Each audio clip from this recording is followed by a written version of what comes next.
गुरुजी, आज के संक में हम बात करने जा रहे हैं सीने में जलन। जैसे कहते हैं कलेजे में बहुत गर्मी महसूस होने लगती है। ऐसा लगता है कि जैसे अंदर कुछ जल रहा है। खट्टी डकारें भी उसमें ही शामिल हो जाती हैं, बहुत सारी चीज़ें उसमें इंक्लूड हो जाती हैं। और ऐसे में एक नहीं बल्कि व्यक्ति अपने आप को केवल वहीं की उसका ध्यान रहता है और उसके अलावा फिर वो कुछ कर भी नहीं पाता। तो सबसे पहले जानना चाहूँगा, अचानक से इस तरीके की गर्मी बढ़ जाना, जलन हो जाना, ये किस रोग की ओर इशारा करता है और इससे क्या नुकसान भी होता है या केवल ये कुछ समय के लिए ही है? देखिए, सीने में जलन होने का मुख्य कारण है आपकी तेजाब की मात्रा बढ़ जाना। अच्छा। जब किसी का पित्त बढ़ जाता है तो सीने में बहुत ज़्यादा जलन पैदा होती है जी। और फिर रोगी सोचता है कि ठंडे से ठंडी चीज़ खाई जाए, ठंडा पानी पिया जाए, बिल्कुल। उससे रोग और भी तेज बढ़ता है। लेकिन राहत भी मिलती है ऐसा? टेम्परेरी, थोड़ी देर के लिए। जी। अब ऐसे तो हमारे आयुर्वेद के अंदर एक नहीं सैकड़ों इसके नुस्खे हैं, परंतु हमें समय के अनुसार वही चीज़ अपनानी चाहिए जो उस टाइम उपलब्ध हो। जी। अब तो टमाटर एक ऐसा सब्जी कहो, फल कहो, जो आपको 12 महीने मिलेगा। परंतु टमाटर हमेशा वही लेना चाहिए जो अच्छा गुद्देदार मोटा हो, पतला नहीं लेना, यानी छोटा नहीं लेना। तो आप टमाटर को ले करके और उसको जूसर से रस निकाल लें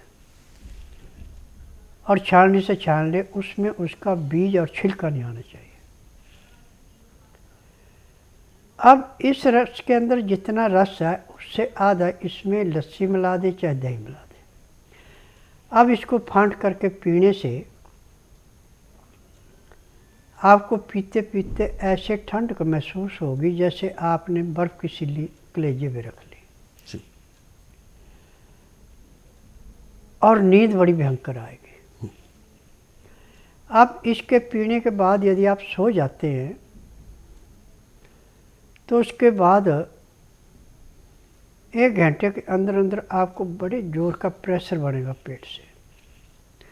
आप उठेंगे तो पेट जाके ऐसे साफ होगा जैसे सिर पे बोझा उठा रखा है, एकदम फेंक दिया।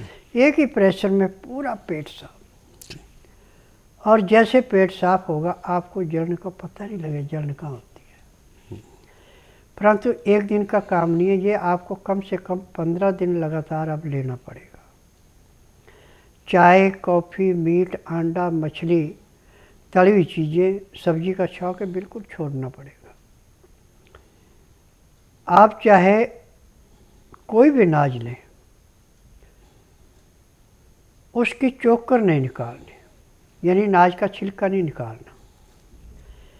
छिलके के साथ यदि आप अनाज लेते हैं तो मैं दावे से कहता हूँ कि ज़िंदगी में कभी कोई रोग हो ही नहीं सकता।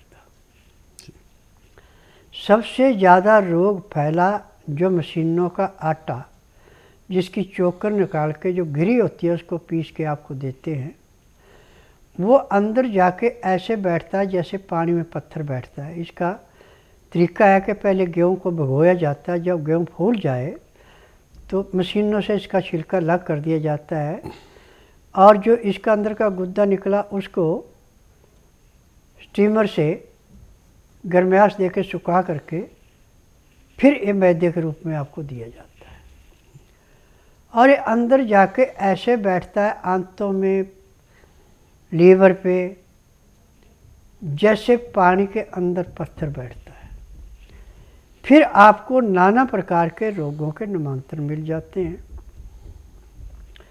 तो इस रोग को काटने के लिए टमाटर एक किस्म का अमृत है, परंतु टमाटर ज़्यादा खट्टा नहीं होना चाहिए,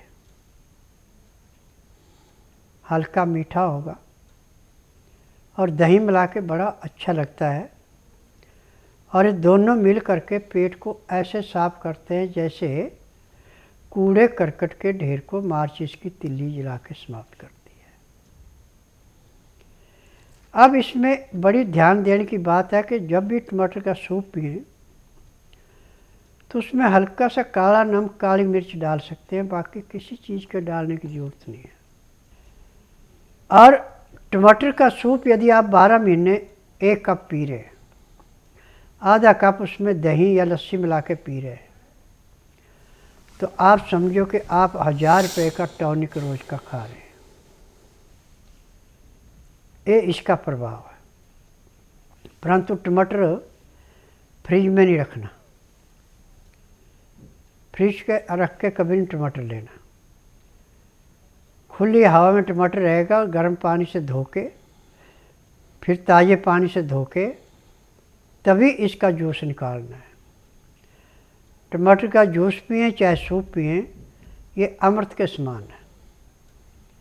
हीमोग्लोबिन को बढ़ाने के लिए, पाचन शक्ति को मजबूत करने के लिए, आँखों की दृष्टि को बढ़ाने के लिए, और तौंदिए को काटने के लिए, बालों को झड़ने से रोकने के लिए, बालों के डैंड्रफ को समाप्त करने के लिए, दांतों को मजबूत करने के लिए